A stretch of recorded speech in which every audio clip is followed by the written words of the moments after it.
每逢盂蘭節、盂蘭勝會，我都會遇到好多叔叔嬸嬸、哥哥姐姐嚟到第五郡寶山寺嘅懷恩園骨灰塔參觀同了解。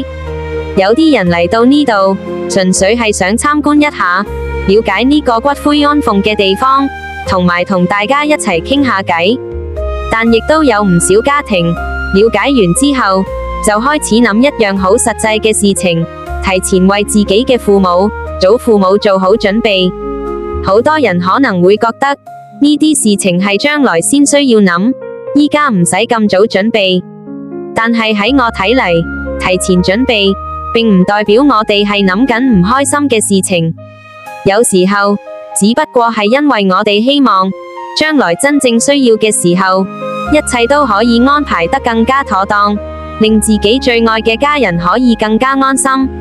尤其係喺盂蘭節呢個講究孝道嘅時節，我覺得所謂嘅孝順，唔單止係送一份禮物，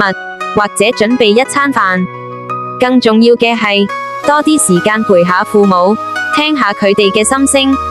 如果屋企人有需要，亦可以一齊了解同選擇一個莊嚴、寧靜、方便家人日後前嚟拜祭同追思嘅地方。喺懷恩園第五郡骨灰塔，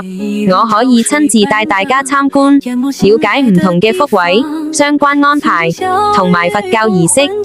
如果大家而家正揾緊胡志明市嘅骨灰安放地方，尤其係堤岸、第五郡一帶，歡迎聯絡我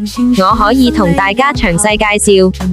我係周建貴，電話同沙路都係0904-632-706，大家可以預約參觀，我會親自接待同帶大家了解。今年盂蘭節，如果父母仲陪喺我哋身邊，就珍惜同佢哋相處嘅每一刻。如果想為將來作好準備，就用一份平安同愛心去準備。南無阿彌陀佛。